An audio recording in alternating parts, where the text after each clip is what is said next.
भारत की स्वदेशी लड़ाकू विमान तेजस को लेकर बड़ी खबर। एचएएल ने इजरायल की कंपनी एलटीए को फिर से चुना है विदेशी रडार और इलेक्ट्रॉनिक वारफेयर सिस्टम के लिए, लेकिन कहानी में ट्विस्ट थे। डीआरडीओ ने ऐसा एल्गोरिदम और रडार बनाया है जिससे इजरायल, अमेरिका और फ्रांस जैसे देश भी अब बेचैन हैं। तो क्या डीआरडीओ का उत्तम रडार होगा गेम चेंजर? क्या एचएएल का फैसला भारत की आत्मनिर्भरता को चोट पहुंचा रहा है? और क्या विदेशी लॉबी फिर से भारत के तेजस पर कब्जा चाहती है? चलिए शुरू करते हैं आजकल धांसू विश्लेषण। दरअसल 2021 में भारतीय वायुसेना ने 83 तेजस MKI जेट्स के लिए 48,000 करोड़ की डील साइन की थी। इसमें साफ तौर पर कहा गया था कि शुरुआती 40 विमानों में विदेशी सिस्टम होंगे, लेकिन 41 में विमान से डीआरडीओ की स्वदेशी उत्तम से रडार और स्वयं रक्षा कवच EOW सिस्टम लगेंगे। लेकिन अब खबर आई है कि एचएएल ने इजरायल की एलटीए सिस्टम को फिर से चुना है। 43 के लिए एचएएल ने लेटर ऑफ इंटेंट जारी कर दिया है। वजह बताई गई कि डीआरडीओ की सिस्टम पूरी तरह सर्टिफाइड नहीं है। डीआरडीओ ने इस दावे को नकार दिया है। डीआरडीओ कह रहा है कि उत्तम से रडार को 2023 में ही प्रोडक्शन के लिए क्लियर किया गया था। अप्रैल 2025 की ऑफिशियल कमी इंडिकेशन में साफ कहा गया कि चारों जरूरी ट्रायल पूरे हो चुके हैं। डीआरडीओ ने यह भी कहा है कि अगर EOW सिस्टम पूरी तरह तैयार नहीं है तो वह हाइब्रिड सिस्टम को सपोर्ट करेंगे, यानी रडार स्वदेशी GW विदेशी। यह दिखाता है कि डीआरडीओ पीछे नहीं हट रहा। वह एचएएल से कह रहा है कि बस थोड़ा भरोसा करो, बाकी हम तैयार हैं। अब सवाल यह कि यह उत्तम से रडार है क्या? दरअसल एक्टिव इलेक्ट्रॉनिक लिए स्कैंडल एक मॉडर्न टेक्नोलॉजी है।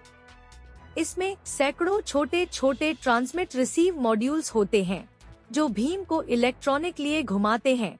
नतीजा ज्यादा तेज डिटेक्शन, मल्टी टारगेट ट्रैकिंग और ज्वाइनिंग रेजिस्टेंस। डीआरडीओ का उत्तम रडार 100 किलोमीटर से ज्यादा दूर के 50+ टारगेट ट्रैक कर सकता है। यह स्केलेबल है, यानी आगे जाकर सीएम का सुधरती MKI जैसे प्लेटफॉर्म में भी लगाया जा सकता है। इजरायल का यह LM-2052 रडार भले ही 7+ टारगेट ट्रैक कर ले, लेकिन वह विदेशी है। उसमें सोर्स कोड का कंट्रोल भारत के पास नहीं होगा। युद्ध या प्रतिबंध की स्थिति में खतरा है। वैसे एचएएल के इस फैसले पर विशेषज्ञों की राय बंटी हुई है। राजीव नयन का कहना है कि इसमें स्वदेशी सिस्टम को नकारा नहीं गया है, यह केवल कॉन्ट्रैक्ट का हिस्सा है जो पहले ही तय था। उत्तम रडार की परफॉर्मेंस में कोई कमी नहीं है। लेकिन दूसरी ओर कुछ डिफेंस एक्सपर्ट ने नवभारत टाइम्स को बताया कि विदेशी लॉबी, खासकर अमेरिका, इजराइल और स्वदेशी सिस्टम को डील से बाहर रखने की कोशिश करती है, क्योंकि अगर भारत पूरी तरह आत्मनिर्भर हो गया तो इन देशों के अरबों डॉलर के डिफेंस मार्केट पर ताला लग जाएगा। भारत आज जिस मुकाम पर है वहाँ रणनीतिक स्वतंत्रता सबसे बड़ी चीज है। अगर हम अपने सिस्टम पर भरोसा नहीं करेंगे, केवल थोड़े से जिले के कारण विदेशी सिस्टम चुनेंगे, तो कब तक आत्मनिर्भर बनेंगे? डीआरडीओ की टेक्नोलॉजी ऑपरेशन सिंदूर, ब्रह्मोस ट्रायल्स और उन्नत